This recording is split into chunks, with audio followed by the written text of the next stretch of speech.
So the Titan, as I've said, was a submersible. It was about 6.7 meters long, about 2.5 meters tall, and I think about 2.8 meters wide.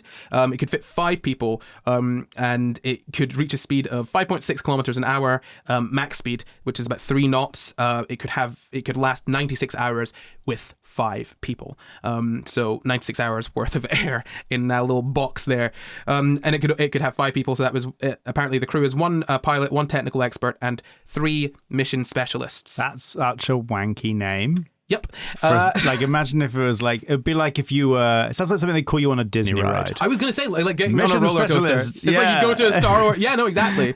Yeah, and so it was made of carbon fiber. Now, people have been asking about the sort of carbon fiber. I asked for some questions from, the SCI GUYS audience. Actually, it was on my Twitter, so it could have been anyone.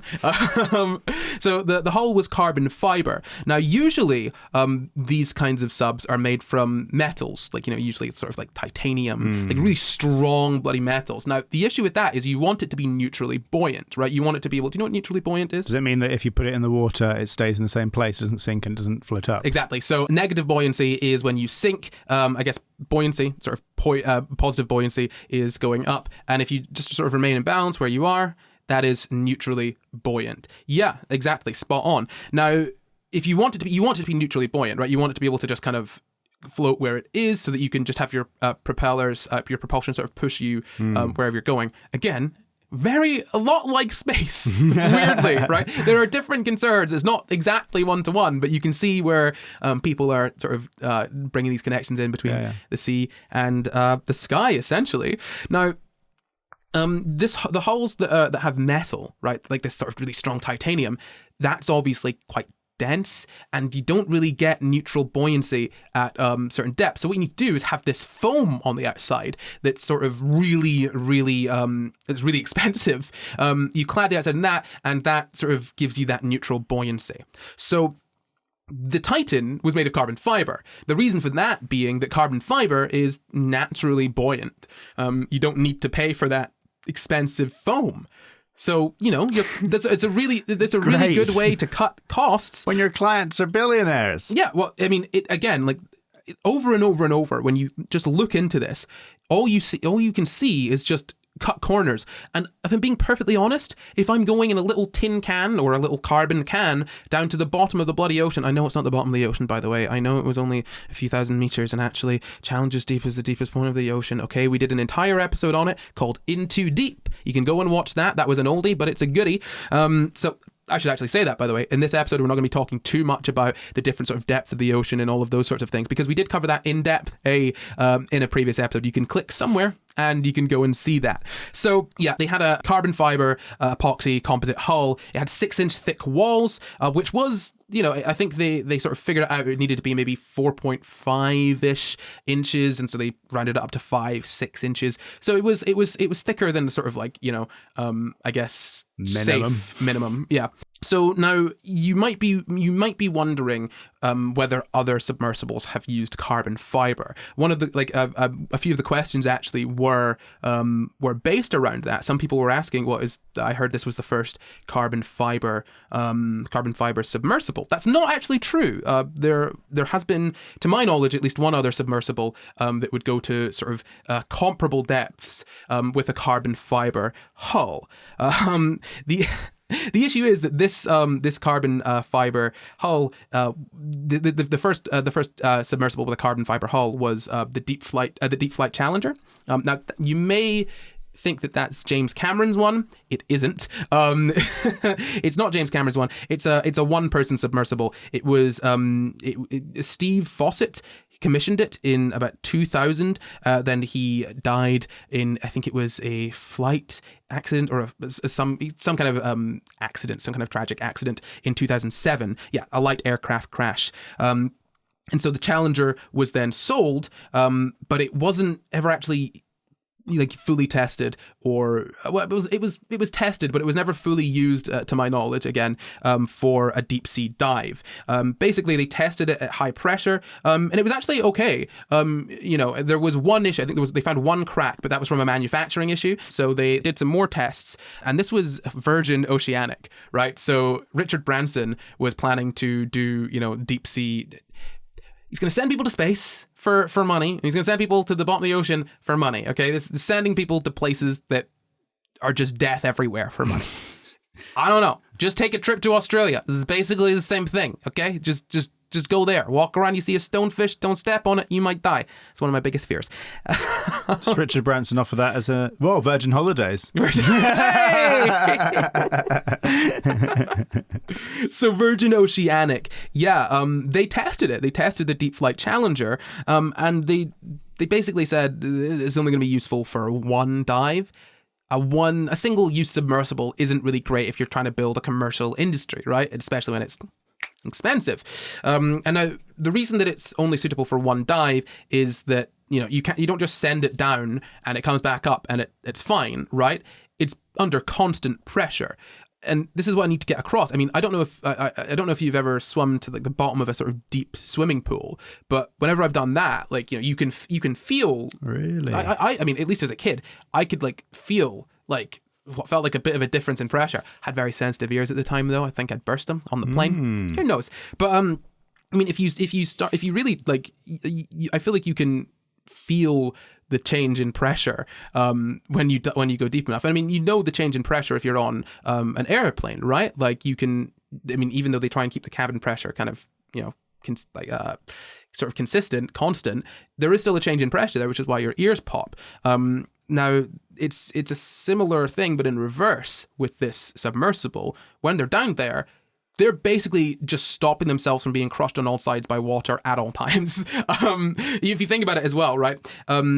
This isn't exactly how it is, I guess, but it's probably the easiest way to think about it. If you think about the sort of submersible, right?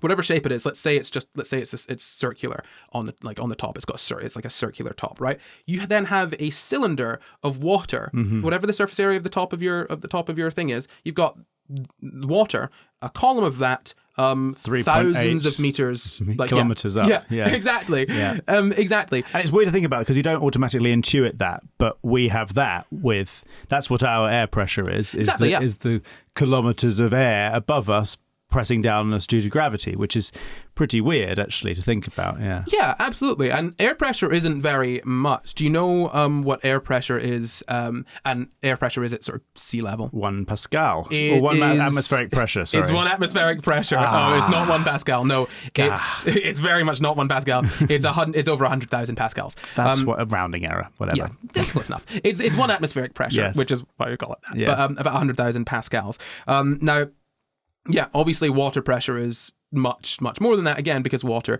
is denser. Anyway, so that was why they sort of determined this carbon fiber hull. It's only suitable for one journey, and then after that, it doesn't seem to be safe. So Virgin Oceanic scrapped. They just basically were like, okay, well, this isn't useful. We can't do. We're going to do 5 different dives, and they're like, well, we can only get 1.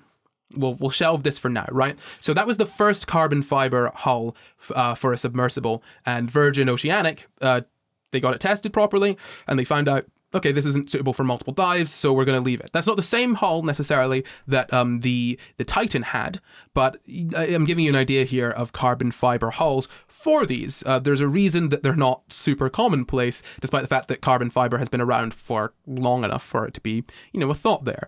They tend to be like a very sturdy, strong metal with foam to make it neutrally buoyant. So let's get into some more of the limitations. We've already spoken about the fact that there's no location system on board. We've spoken about the fact that you get locked in, bolted in to the submersible.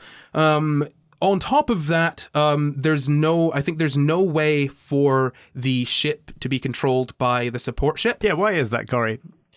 So the CEO, Stockton Rush, and this is hearsay, I don't know, apparently didn't like that they could take control away from him when he was driving his little submersible, and so he's like, "No, I don't want that to happen." You say driving. What was he driving it with? He's driving with a gaming controller. Like a PlayStation Like controller. a PlayStation controller from Amazon, yeah. A Bluetooth one, yeah. Yeah, a Bluetooth controller. There's nothing inherently wrong with it. There's nothing wrong with that, no. It's just a controller like any other, but... It's again, it doesn't inspire confidence. It's a cost-cutting measure, which seems odd to me, right? Yeah. Surely it can't be that much to... I mean, if you don't need to have a sort of bespoke controller, then I guess don't have a bespoke controller. But just a Bluetooth controller off of like... Or a keyboard. It just seems so... Or odd. like one of those sticks that you get to play Microsoft Flight Simulator. Right. It just inspires a bit more confidence. I know this is silly and like a little point, but like... Seeing him on the BBC News homepage when they were like, this is how the ship worked, and he was giving a tour of it, and it was like, it's controlled with this little PlayStation controller. I was like, oh, okay, this ship is definitely not okay. Yeah, absolutely. So, I mean, that's some of it. It could send text messages to the ship. It wasn't great, right? Yeah. It didn't have all the safety features that you sort of want it to have. Although I can't tell you sort of exactly all the problems with it because they never had it sort of, I guess, officially tested. The Marine Technology Society's Committee on Manned Underwater Vehicles, they wrote a letter and they didn't send it, basically saying, look, this submersible you've got, the Titan, we're worried about it, okay? The way it's designed doesn't seem super safe. Like, there are some problems, there are some obvious flaws. You should get it certified, right? Mm-hmm. You need to get it sort of, it's called classed, basically taking it to a ship classification sort of society and getting it certified. And they just didn't do that. Basically, I mean, when they were marketing it, apparently, they said it would meet or exceed the standards of DNV, which doesn't make any sense because they were never going to have it tested by DNV. But this, the chair of the committee spoke to the CEO, and it says here a frank conversation. So it was very much like, hey, there are problems, don't do this. In 2018, so 5 years ago, or 5 years before, the tragedy that happened. Apparently, Rush said that they agreed to disagree, and there was a blog post in 2019 explaining why why it wasn't classed. And as a quote here, it says, "The vast majority of marine and aviation accidents are a result of operator error, not mechanical failure," which is okay, sure. But also, were they not classed? So maybe that's the reason that. Maybe that's the reason that there's no mechanical failure. It's because we check that. We check them, and the ones that don't pass, yes, it's what's it called? Selection bias? Yeah. It's like, oh man, it's weird. Like the only plane, like the weakest point of our planes must be this. This is where they're all being shot. No, it's because when the planes are shot in the other places, they go down. They don't come back. The majority of surgeons make errors because they're hungover, not because they don't have degrees. So I don't need a degree to be a surgeon, right? I don't need a degree to be a surgeon. Oh my lord! Oh good lord! It's baffling, right? And we could dig deeper and deeper and deeper into all of the problems with this, and we will. So, was there also as far as I remember, there was a person who used to work for OceanGate? Are we getting there? Yeah, so there were employees that basically brought up issues. They were saying, "Hey, we've got concerns. This isn't going to work." People quit and left. Are you talking about someone in particular? So there was someone who claimed to work for OceanGate in the past, who said there were problems with the ship, who wrote a report about it, and then was fired. Every single story about this is just why would you get on? Yeah, that's suspicious. But yeah, let's continue on. So they didn't, they didn't really test it properly. They said that they had partnerships with NASA, Boeing, a bunch of other people. Boeing came out after it sort of disappeared, and they said they were not a partner on the Titan and did not design or build it. Yeah, and NASA apparently they said that they had an agreement with OceanGate. It says here that NASA's Marshall Space Flight Center had a Space Act agreement with OceanGate, but did not conduct testing and manufacturing via its workforce or facilities. And, as I said, the CEO was going about being like, oh, we got partnerships with these guys and those guys and those guys. And afterwards, they're all like, hey, No, which makes sense because this tragedy happened and you've got blood in your hands if, you got to distance yourself. Yeah. Oh, absolutely. Yeah. So, and goodness me, and we mentioned Pogue earlier. He was the journalist. That went on it when it, lost contact for 5 hours and was told, no, you can't tweet. They turned off the internet and everything. Apparently, he said that it was a MacGyvery jerry-rigged-ness. Basically, the design was like kind of like, oh, we'll bodge it. We'll get that in there. Okay, well, we can use a Bluetooth controller or whatever, like a little controller we got off of that, like, a PlayStation controller kind of thing or whatever. Basically not thinking, how can we make this the safest possible thing, which is what you should do if you're making people pay to go on it. But more sort of being like, how can we cut corners and keep the costs down? It was really just not great. So David Lockbridge, who was the director of marine operations for OceanGate, apparently inspected it, and he that was it. Yeah. Oh, this is what you were talking about, the quality control report. Yeah. He filed it. He said it was. He said that no non-destructive testing of the carbon fiber hull had taken place to check for voids and delaminating, which could compromise the hull's strength. Apparently, the OceanGate was going to rely on real-time acoustic monitoring system, which apparently wouldn't give anyone enough time to know about a failure before something bad happened. Basically, they were like, "Hey, look, we're not going to do this kind of like testing on it, but we've got this system in it to warn of any issues, and so it'll be fine." Does that mean like listening for creaks? I assume so. Yeah. Like it's creaking, but you're 3 kilometers under the sea. What are you going to do about the creaking? Yeah. Well, exactly. Right. So what you can do is kind of like drop all the heavy. There's a bunch of heavy stuff to make it sink. You can drop all that, and it will. Yeah. But again, might be too late. Yes, and I will get to this in a bit. But like, I just what people again. I mean, these people do understand. These people should have known. But what people don't seem to understand about this is that it's not like springing a leak in a boat. Okay, we'll get into why that is later, but it's very much not like springing a leak in a boat. Lots of there's so many issues against this, right? OceanGate apparently sued Lockridge. This is the guy you're talking about. He was fired. He in a meeting he was saying, "Hey, look, I'm not okay with this. You need to have a look at the hull properly to test it, to check it for any problems or faults. And I'm just not going to let people, I'm not going to let people on this to test it until you've done that." So he got fired and then sued. And apparently he was accused of improperly sharing proprietary trade secrets and fraudulently manufacturing a reason to dismiss him. Which they later settled, by the way. Yeah, settled in November 2018. Yes. Yeah.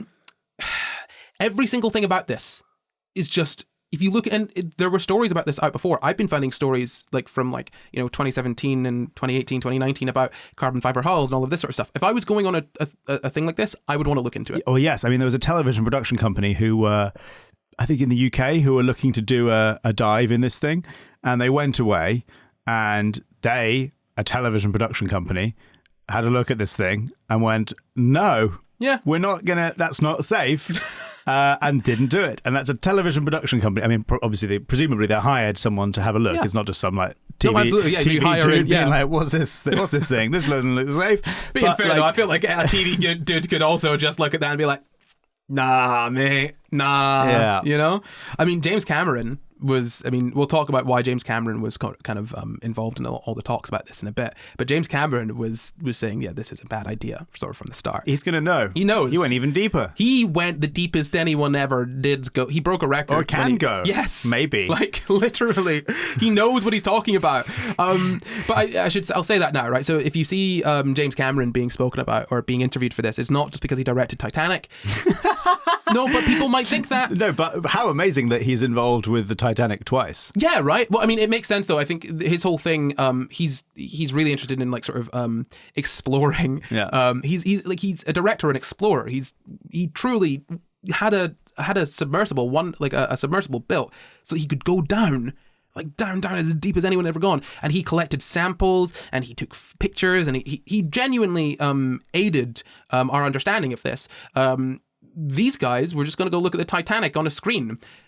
for money. Yeah, so talk about that. So, because one thing I saw, whether or not it's true, I have no idea, is that the front of the Titan has got this little like porthole, right? Like a little window that you can look out of. Not only, I mean, you were talking to me off pod that this thing you couldn't really see out of it. Yeah, so... And I also separately read somewhere that it wasn't actually rated to go that low.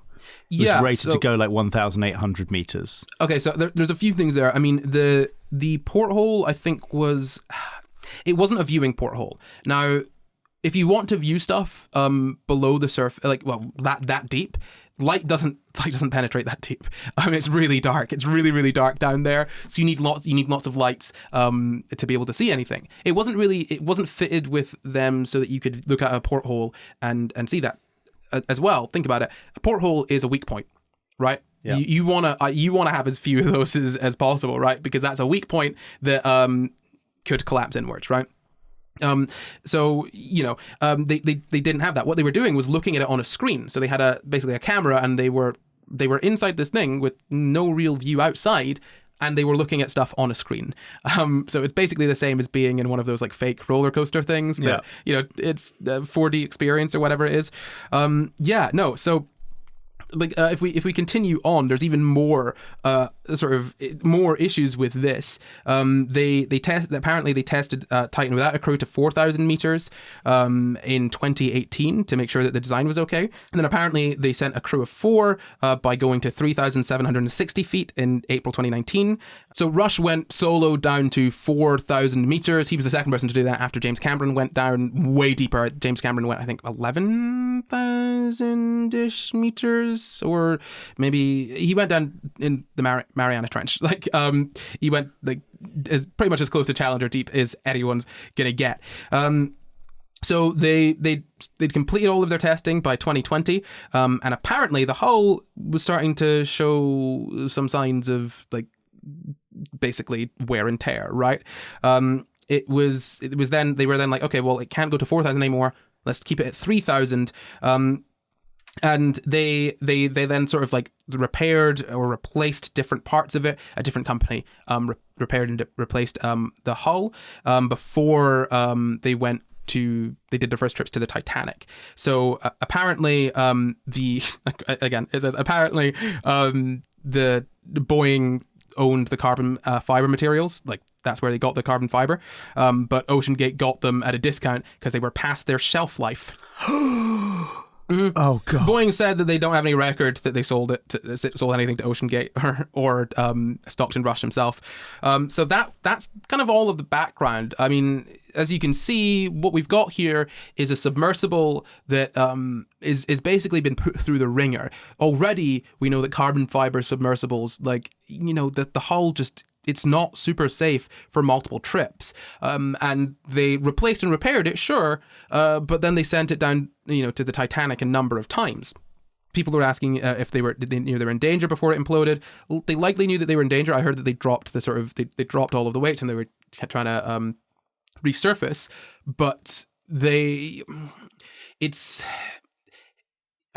already a very shoddy craft, so you would maybe know you're in danger, but by the time that you know you're in danger, there's not enough time to do anything about it. It'd be a very short period of time. Like not very, like it's not that you can be sitting there for hours, being like, oh no, basically the time that it takes for you to realize that there's some structural issue is not enough time for you to get up to a point where that structural issue isn't going to be an issue, isn't going to be a problem. So yeah, no, I mean, they may have known there was some danger, but their final moments were very, very quick. And Rory, lovely Rory, we love Rory. It's Rory. It's Rory. It's Rory, yeah.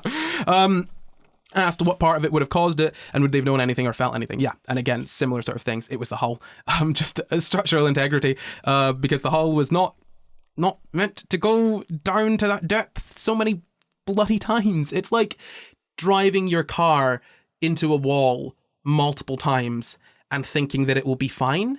You know what I mean? Like, you can maybe do it a couple times, but like, hold off. Like, maybe get a new car or like get it repaired before you keep on driving that thing. And I just want to like finally talk about a little bit about the implosion, like sort of pressure, like sort of how the effects of pressure on tension and compression. So when you've got pressure pushing outwards, right? So if you've got a spacecraft, or say, I guess maybe a tire, right? That's pressure pushing outwards. That's putting it in tension, right? So it's trying to make it. It's trying to basically make its container expand.